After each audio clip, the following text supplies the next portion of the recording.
Heute schauen wir uns mal die Core 3 Sterne Elements an, die wir unbedingt bauen müssen. Warum? Nicht nur für den Dungeons, auch für den verlorenen Tunnel. Und da gibt es natürlich sehr viele Ähnlichkeiten mit Summoner's War Units, aber nicht nur.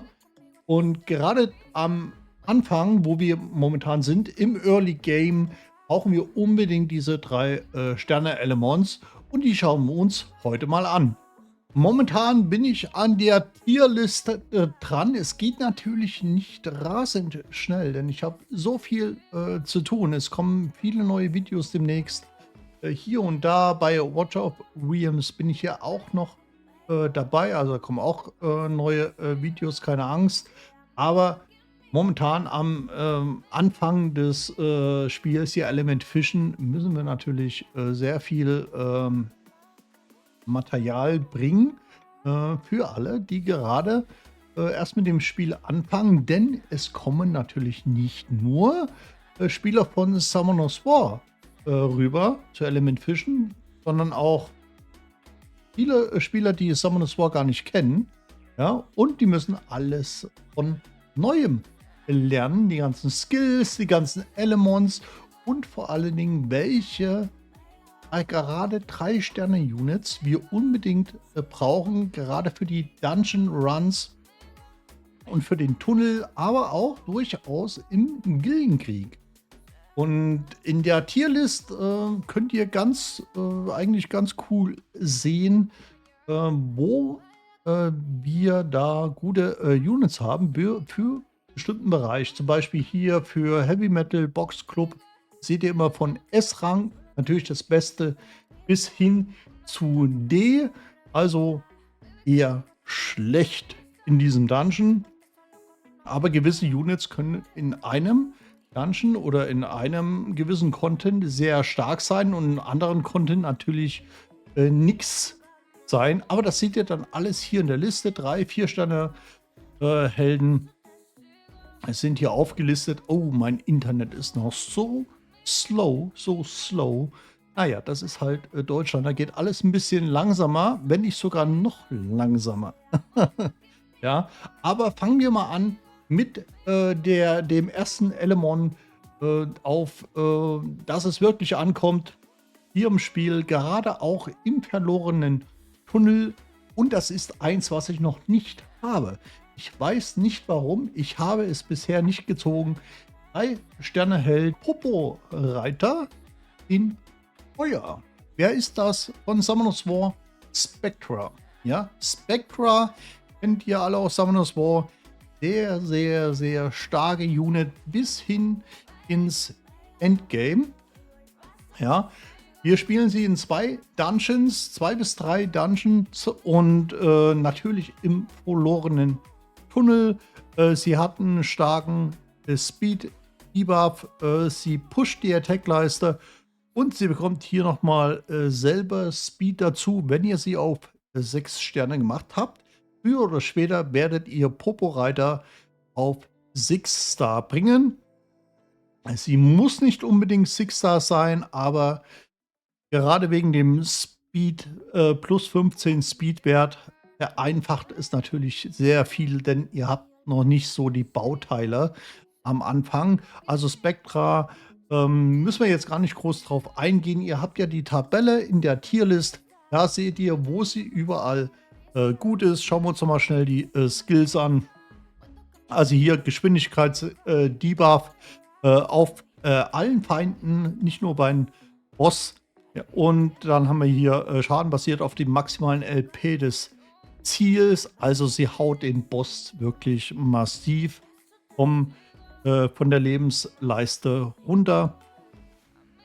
Und dann haben wir hier nochmal eine Glancing-Blendung, ja, auf dem ersten. Also ist nicht 100 Pro, wie ich glaube, Spectra hatte auf dem ersten in Attack Break.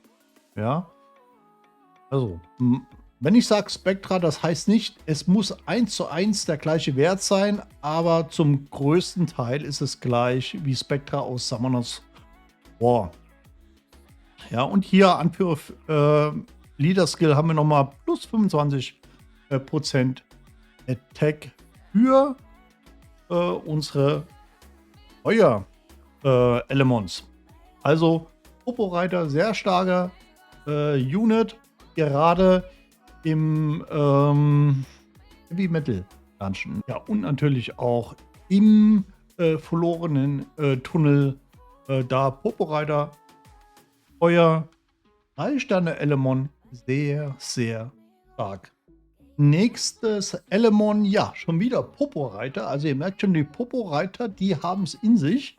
Ja, Nummer 2 von den Popo-Reitern, Bernard aus Summoners War. Ja, Bernard, die Wind-Popo-Reiterin. Schauen wir uns hier auch mal die Skills an. Wind, hier Leader Skill, 25% Attack. Dann auf dem ersten auch das gleiche wie bei Feuer, bei der Feuerdame. Auf dem zweiten haben wir Attack Break und Death Break. Also richtig starker Skill auf dem zweiten. Vor allen Dingen auch einen garantierten. Zumindest Vor-Effekt-Fähigkeit natürlich. Und da haben wir hier Geschwindigkeitsbuff. Und zwar um 30% fürs komplette Team. Ja, also wir moven. Ja, wir bekommen schneller neue Runden für unsere Elements. Richtig cooler Skill. 6 Sterne Erweckung, Effektgenauigkeit plus 20% ist hilfreich für den zweiten. Natürlich, also nur da brauchen wir den 6-Sterne-Effekt, aber muss jetzt nicht unbedingt. Hier ist kein Damage-Dealer wie jetzt Spectra, richtig Damage machen kann. Aber deswegen kann man sie erstmal auf 5 Sterne eine Zeit lang spielen. Im Prinzip kann man sie bis ins Endgame auf 5 Sterne spielen, aber früher oder später macht man sie natürlich dann auch auf 6 Sterne, wenn man genügend Foot Irrlichter hat. Popo-Reiter Wind, Bernard. Natürlich Bernard sehr stark in der Arena.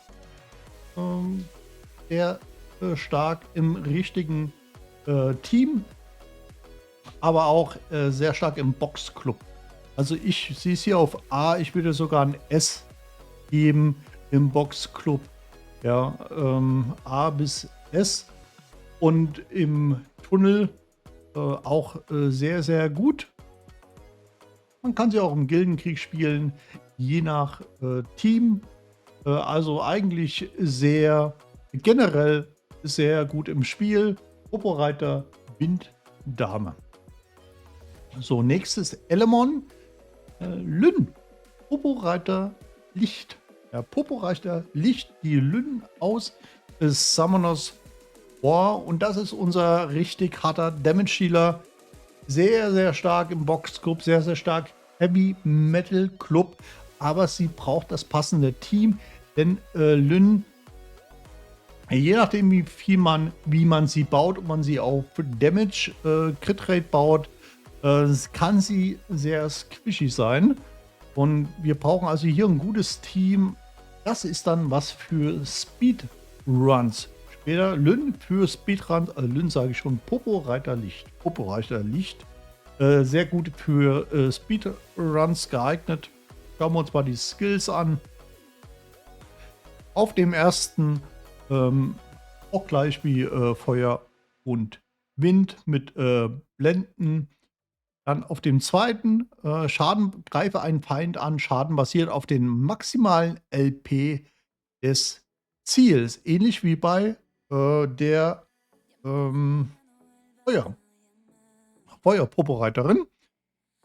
Also da schon richtig guter Damage. Plus, also mal 14% sehen wir hier, LP mal 14% vom Boss.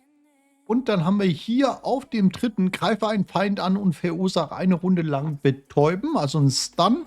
Schaden basiert auf dem maximalen LP des Ziels, also Das gleiche wie auf dem Skill 2. Füge 40% zusätzlichen Schaden zu, wenn das Ziel immun gegen Betäubung ist. Richtig cool. Und Bosse sind natürlich immun gegen Betäuben. Also gegen Stun. Ja. Und hier auch mal 17 von der LP des Bosses. Also richtig stark Damage. Die haut die Leiste so schnell runter vom Boss. Und hier Leader Skill 25%. Attack Lead für alle Lichtelements. Also sie richtig starke Damage Healer. Für die Dungeons geeignet, aber auch für ja, Abgrundverlies. Fürs Abgrundverlies auch hier sehr, sehr stark, weil sie halt den Boss von der Lebensleiste richtig runterhauen kann. Die nächste Kategorie, das sind unsere Dom-Kämpfer. Darauf gehe ich heute nicht ein. Das sind Elements, die verstärkt hier natürlich im Gildenkrieg zum Einsatz kommen. Schauen wir, wenn mehr Arena, weniger, also Gildenkrieg, das sind eigentlich reine Gildenkrieg Core-Units. Die schauen wir uns dann an, wenn es soweit ist mit Gildenkrieg. Jetzt kommen wir zu auch sehr wichtigen Dungeon Core Units, die Scharfschütze, und zwar Scharfschütze Feuer, gleich Rauk aus Summoner's War. So, wo haben wir sie? Scharfschütze Feuer.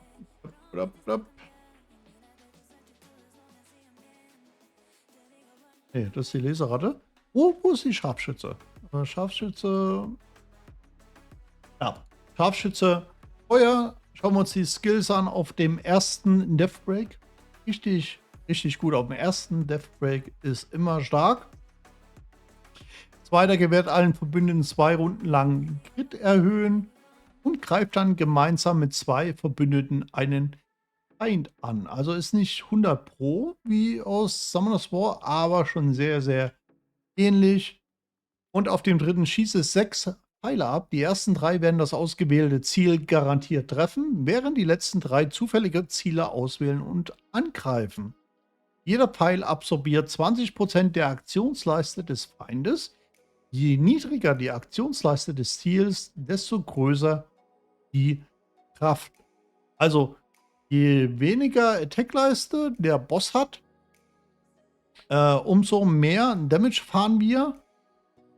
Okay, greift zufällig 3 weitere Ziele an. Wofür ist die hervorragend geeignet? Für den Todeslabor-Dungeon. Ja, Todeslabor-Dungeon. Aber auch Heavy Metal kann man sie ohne weiteres super spielen und Untergrund Vegas. Jetzt ein S bei Untergrund Vegas eher weniger. Aber wie gesagt, wir arbeiten noch an der Tierlist. Also hier unser Rauk aus Summoner's War. Besser, würde ich sagen. Besser hier im Spiel als bei Summoner's War. Ja, der Attack Lead nochmal 18 Geschwindigkeit für Feuerteam. Ja? Könnte man Feuerteam spielen im Todeslabor? Also hervorragend. Aber ich habe noch eine andere Dame, die ich sehr gut als Lead finde im Todeslabor. Am Anfang eher besser, die schauen wir uns aber gleich an. 6 Sterne verbessert den scharfen Pfeil. Das ist der erste Skill. Was immer das auch heißen mag. Verbessert scharfer Pfeil. Kann ich gerade nicht sagen, ob die Attack hochgeht. Also ob sie mehr Damage macht. Oder ob wir hier ein 100% Verteidigung, ein Death Break bekommen. Weil ich habe meinen natürlich noch nicht auf 6 Sterne, erst auf 5 Star. Aber wir werden es sehen, wenn es soweit ist. Wer sie schon auf 6 Sterne hat, kann es ja mal in den Kommentaren hinterlassen, inwiefern sich da was verbessert hier auf dem ersten Skill. Nächster Element, und das war immer einer meiner Lieblinge in Summoner's War, Und zwar die auch Scharfschützen Light. Scharfschützen Light Bella. Das ist Bella aus Summoner's War. In den meisten Dungeons sehr gut spielbar. Ja, sehr gut spielbar in den allermeisten Dungeons. Natürlich im Heavy Metal und Todeslabor sehr, sehr stark. Aber man kann sie auch hier theoretisch im Boxclub spielen, weil sie die Attack Bar bufft. Und natürlich auch im Tunnel. Ja, Bella im Tunnel, das sind Free Wins. Ja, man kann ein sehr einfaches Team mit Bella, also hier natürlich, und mit der Popo-Reiterin Feuer bauen. Dann hat man ein sehr starkes TC-Team, was die Attack-Leiste des Gegners und seine eigenen sehr gut kontrolliert. Schauen wir uns die Skills an. Auf dem ersten auch ein Deathbreak wieder. Auch hier verbessert scharfer Pfeil. Also das gleiche wie bei der Feuer. Dann auf dem zweiten greift ein Feind an und entfernt alle Buffs. Also ein Strip auf dem zweiten. Bei 3 unten. Klingzeit nur. Also sehr, sehr gut. Auf dem dritten stellt 30% LP wieder her und erhöht die Aktionsleiste, Attack-Leiste aller Verbündeten, habe ich gerade gesagt. Also 30% Attack-Buff fürs Attack-Leisten-Buff fürs gesamte Team. Danach werden alle Unfähigkeit-Debuffs entfernt. Also nochmal ein Teil-Strip. Nur alle Unfähigkeit-Debuffs werden entfernt vom Team. Hier auch plus 18 Geschwindigkeit, also Scharfschütze-Light, auch sehr starke Core-Unit, sehr, sehr wichtig, unbedingt bauen. Bis auf andere starke 3-Sterne-Elements in bestimmten Bereichen, wie hier unsere Turtle-Schildkröte Wind ist natürlich Muff aus Summoner's War. Sehr, sehr stark im Tunnel. Sehr, sehr stark im Tunnel. Und jetzt zeige ich euch noch die Okkult-Tänzerin in Feuer. Die ist super spitze fürs Todeslabor, aber nicht nur fürs Todeslabor. Schauen wir uns mal an. So. Wo haben wir die Dame? Verlieren wir ein bisschen den Überblick hier. Da. Okkult-Tänzerin Feuer. Sie ist ein Supporter, aber nicht davon täuschen lassen. Weil die kann auch richtig guten Damage fahren. Schauen wir uns mal die Skills an. Auf dem ersten greife einen Feind an, Schaden basierend auf dem maximalen LP des Ziels. Ja, also je mehr LP, umso mehr Damage machen wir, aber es ist jetzt nicht vergleichbar mit einem Damage von der, zum Beispiel von dem Spectra. Ja, Popo-Reiter Feuer. Damit ist es nicht vergleichbar, aber es ist okay. Es ist okay. Auf dem zweiten verlängert die Dauer von Buffs und verkürzt die Dauer von Debuffs. Also für eine Runde bei allen Verbündeten und stellt ihre LP um 20% wieder her. Also wir haben hier eine Heal und 20% Heal haben wir. Und wenn auf dem Boss Death Break, Attack Break liegt, dann verlängert sie eine Runde. Das ist richtig, richtig gut. Und die Wiederherstellungsmenge erhöht sich entsprechend der Anzahl der Buffs, Debuffs auf jedem Ziel. Also richtig cooler zweiter Skill. Und jetzt der dritte, deswegen ist sie so gut. Ein Feind 4-mal angreifen, Todeslabor. Mit jeder Attacke besteht eine 50%ige Chance, 2 Runden lang Verteidigung senken, also Deathbreak zu verursachen. Und gewährt anschließend allen Verbündeten 2 Runden lang geschwindigkeitserhöhend Schaden basierend auf deiner maximalen LP. Also Deathbreak, Speed Buff und macht Damage mit diesem Skill Und zwar abhängig von ihrer eigenen HP, also von ihren Lebenspunkten. Das heißt, wir bauen sie als absoluten APLP-Tank. Ja, deswegen ist sie nicht so squishy und man kann sie super im Dungeon spielen, gerade im Todeslabor, weil sie halt auch 4 Attacken hat. Und da brauchen wir ja Multi-Hitter, die ähm, im Todeslabor. Die kann nicht leicht sterben, macht einen super Damage und ist ein sehr, sehr starker Supporter und heilt. Also die kann eigentlich alles und ist ein 3-Sterne-Element. Die ist richtig, richtig cool. Leader Skill, 18% Crit Rate Erhöhung. Das ist auch richtig cool. Wenn ihr noch nicht so gute Bauteile habt, hier nochmal plus 18% bufft sie die Crit Rate für euer Team und zwar für alle, nicht nur Feuer-Units, für alle. Also richtig cooler 3-Sterne-Element. Ich werde sie so schnell wie möglich auf 6 Sterne bringen, eben wegen ihrem Damage. Ja, sie muss auf 6 Sterne, weil dann die Lebenspunkte wesentlich höher sind und wir so noch mehr Damage fahren. Ja. Und sie wird leichter zu bauen sein, weil Crit Rate kommt auch nochmal 50% dazu, wenn wir sie auf 6 Sterne haben. Also das ist momentan meine absolute Lieblingsunit von den 3-Sterne-Elements. So, das waren die wichtigsten Dungeon-Units von den 3-Sterne-Elements, die eigentlich alle davon sind extrem wichtig für die Dungeons. Deswegen bauen, auf jeden Fall auf die konzentrieren am Anfang, denn sie sind halt auch leicht zu skill-uppen, weil 3-Sterne-Food hast du oft und kannst also sehr leicht da die Elements auf volle Skill-Ups bringen. Wir haben auch andere Elements, habe es euch ja schon gezeigt, anhand von Muff oder dann für die Gilde hier Kupfer natürlich mit dabei, hier oben. Und Bulldozer aus Summoner's War, das sind die Domkämpfer.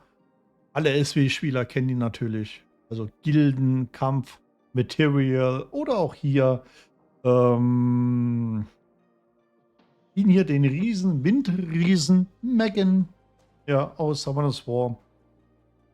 Aber die schauen wir uns dann alle später an, wenn wir dann Gildenkampf testen können. Ist es momentan ganz schön viel Gefarme, um jetzt 6 Sterne Element zu bekommen. Es wird alles ein bisschen dauern, bevor wir hier die kompletten Elements durchtesten können für die verschiedenen Contents. Aber ich denke nach und nach, wir haben ja Zeit. Baut erstmal diese Dungeons Elements hier, weil das sind gerade sehr wichtige Elements, damit eure Dungeons laufen, damit ihr gute Bauteile bekommt. So, wie schaut denn bei euch der garantierte Nat 5 Event aus? Also ich habe ihn genommen. Den, ja, hier unseren Barbar, alle Barbaren gut. Habe ihn aber gleich genommen, weil das ist Leo aus Summoner's War und den brauchst du einfach für die Arena.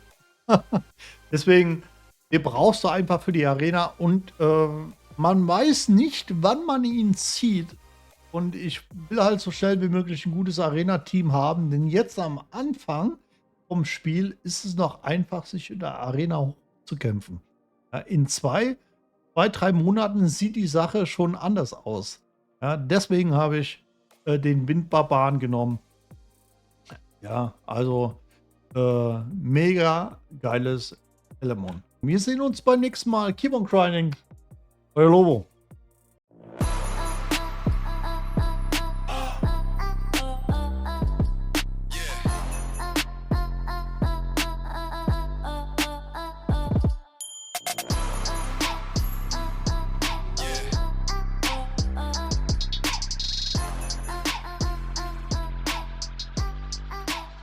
Let's see.